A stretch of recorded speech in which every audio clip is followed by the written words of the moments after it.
Welcome back to the deep dive. We're diving into the French Revolution today, but with a bit of a twist. Yeah, a We thought twist. it'd be fun to make it into like a little quiz Yeah, a quiz. because it got some great material here. Yeah, we've put together 10 questions, multiple choice. So hit me with question number one.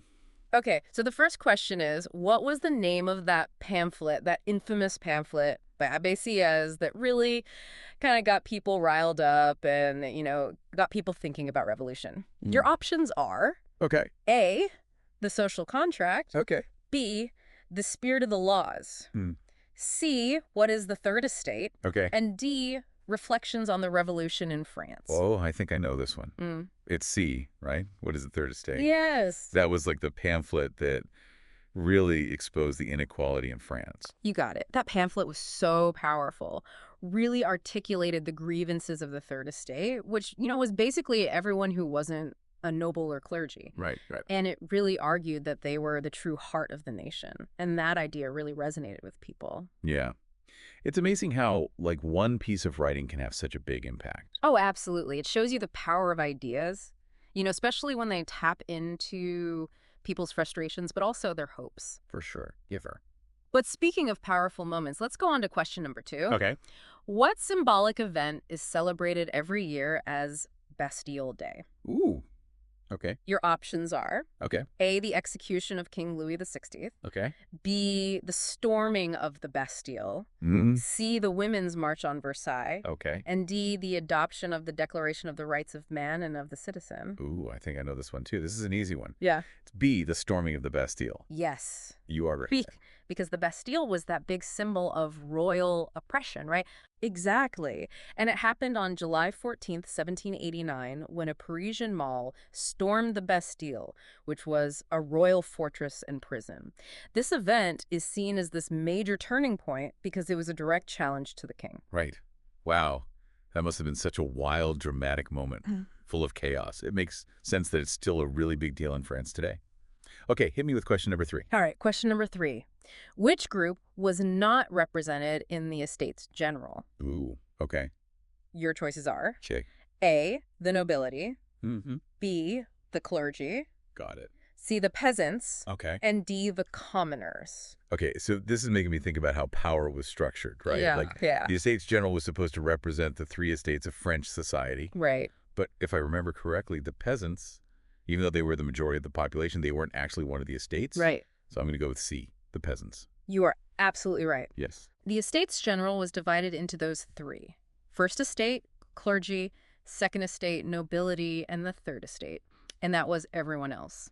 The commoners, the merchants, the peasants, all lumped into one. Wow. It's Yeah. kind of crazy to think that so many people were just left out of the political process. Yeah, too. Shows just how unequal things were back then. Yeah, it really does highlight that inequality, and that was one of the big things that led to people wanting change. Yeah, for sure. So speaking of change, let's talk about money. Ooh. So this next question is about a bit of a financial gamble that didn't quite work out. What was the name of the paper currency that was backed by confiscated church lands? And it led to a lot of inflation. Oh. Okay, so your choices are Given to me. A, franc, Okay. B, livre, Okay. C, assignat, Hmm. and D, louis d'or. I remember reading about this one. Yeah. It's C, the assignats. That is correct. They were supposed to help with the financial problems, but ended up making things worse. Exactly. You see, the revolutionary government, they were in a tough spot. They needed money. Yes. So they confiscated church lands and issued these paper notes called assignats, backed by the value of that land. But they ended up printing way too many, Oh, no. and it led to hyperinflation. Makes sense. It's a good reminder that even with the best intentions, sometimes economic solutions can backfire. Yeah, especially during a revolution. Especially during a revolution. Hey. Things are a little chaotic. Okay, I'm ready for the next question. Okay, so let's talk about some of the different groups vying for power during the revolution. Okay. So what radical faction, known for its fiery rhetoric and association with the Reign of Terror, gained a lot of influence during the revolution. Oh. Your options are Okay. A, the Girondins, Okay. B, the Feuillants, Uh-huh. C, the Jacobins, Mm-hmm. and D, the Monarchians. This one has got to be the Jacobins, right? Yes. C. Yes. Because they were all about, like, those radical reforms. Exactly. Led by figures like Robespierre. Right. They were advocating for a republic. They wanted greater social equality, and they were willing to use some pretty extreme measures to get there. Wow. It's fascinating how these different factions popped up, all with their own ideas for the future of France. Yeah. It must have been a crazy time to be involved in politics back then. Yeah, for sure. But speaking of powerful images, what about the symbol? That symbol that represented freedom and emancipation? You know, the one that was worn by a lot of the revolutionaries? I bet you have a question about that. Oh, I bet I do. Hit me. What iconic symbol became like this really potent emblem of the revolution? Okay. Your options are Hit me. A, the fleur-de-lis, Okay. B, the tricolor cockade, Ooh. C, the cross of Lorraine, Mm-hmm. and D, the royal seal. Oh, I know this. It's the tricolor cockade, right? Yes. B. You are on a roll. With the blue, white, and red colors. I've seen them in so many paintings. Yeah. Like from that era. Exactly. That later became part of the French flag. Yeah. It symbolized liberty, equality, fraternity. Wow. It's pretty cool how a simple piece of fabric can become so meaningful. It really is. It just shows you the power of symbols, especially during those times of big change. Right. Mhm. Okay, what's our next question? All right, let's shift gears a bit Okay. and think about the international impact of the revolution. Okay. What European nation issued the Declaration of Pelnitz, expressing their support for Louis XVI and hinting that they might intervene militarily? Uh-oh. Your choices are Okay. A, Great Britain, Okay. B, Prussia, Mm-hmm. C, Spain, Okay. and D, the Netherlands. Okay, I remember reading about this. I think it was Prussia, right? Yeah. Along with Austria. Yeah. So that would be B. They were basically warning the revolutionaries to back off. You are exactly right. The Declaration of Pillnitz, it was meant to be this kind of intimidating thing, showing support for the monarchy. Yeah.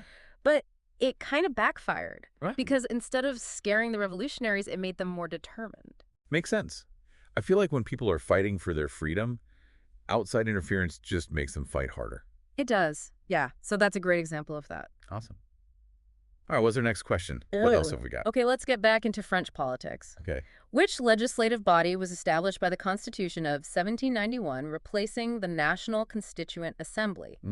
Choose from A, the National Convention, Oh. B, the Committee of Public Safety, Okay. C, the Legislative Assembly, Mm. and D, the Directory. Okay, this is taking me back to those different phases of the revolution. If I remember correctly, it went National Constituent Assembly, then Legislative Assembly, and then the Reign of Terror. Right. So my answer would be C, the Legislative Assembly. Yes, you're absolutely correct. Nice. That was formed as part of the constitutional monarchy that was established in 1791. But they faced a lot of challenges. You know, they had divisions, economic troubles, the war with other countries. Right. It was just really hard to stabilize things. And eventually it led to the monarchy being overthrown and the establishment of the First French Republic. Wow. It's a good reminder that revolutions aren't always smooth sailing. No. There are all these different groups with different ideas, and things change so quickly. Absolutely. Okay, I'm ready for the next question. All right, let's talk about the power of the press during the revolution. Okay. What was the name of that radical journalist whose newspaper, L'Ami du Peuple, was super influential in shaping public opinion? Okay. So your options are Okay. A, Camille Desmoulins, Okay. B, Jean-Paul Marat, Okay. C, Maximilien Robespierre, Okay. and D, Abbé Sieyès. I remember this guy. It's Jean-Paul Marat, right? B, that's right. His newspaper was known for being super radical. Yeah. And I feel like he attacked anyone who he thought was an enemy of the revolution. He did? I bet he was a controversial figure. Oh, yeah. He was a major force in shaping public opinion during the revolution. He really advocated for the common people, but he was also a relentless critic of anyone he saw as corrupt. Makes sense. Or counter-revolutionary. Yeah. He was very vocal. Yeah. And his writing was often inflammatory, and he wasn't afraid to name names. Oh, wow. So people loved him and feared him at the same time. It's incredible how much influence a single newspaper could have back then. It makes you think about the role of the media today, It does. in shaping how we think about things. Okay, ready for our final question? Bring it on. Our last question takes us to a bit of a darker side of the revolution. Uh-oh. What form of execution, which was actually seen as more humane at first, became a symbol of the Reign of Terror? Okay. Your options are Lay it on me. A, Yeah. hanging B, firing squad, Mm-hmm. C, beheading by sword, Mm. and D, the guillotine. It's the guillotine, right. Yeah. D, it's Sure. such a powerful image from the revolution. Yeah.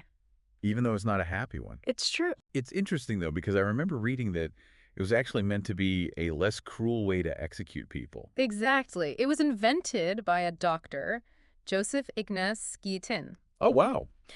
And it was supposed to be more humane compared to all the really awful ways that they executed people before. Yeah. But it quickly became associated with the Reign of Terror, which was a very dark and violent period. Right. It's a reminder that even when people have good intentions, things can go terribly wrong. Absolutely. You know, the French Revolution was this period of huge change. Yeah, And even though there was a lot of progress in terms of human rights and democracy, there was also a very dark side. definitely. Well, this has been an awesome whirlwind tour of the French Revolution. I feel like I learned so much, Yeah. and I definitely want to learn more now. It's been great diving in with you. It's a fascinating period. Yeah, And even centuries later, it still makes us think. for sure. The French Revolution was this period of huge change. And while it led to some progress, you know, in terms of human rights and democracy, there was definitely a dark side. Definitely. Well, this has been an amazing deep dive into the French Revolution. I feel like I learned so much, and I definitely want to keep learning more. Me too. It's been so fun exploring all this with you. It's a fascinating period. Even centuries later, you know? Yeah, it really makes you think. It really does. And who knows? Maybe we'll have you back on the deep dive sometime soon to explore another topic. I would love that. Awesome. Until next time.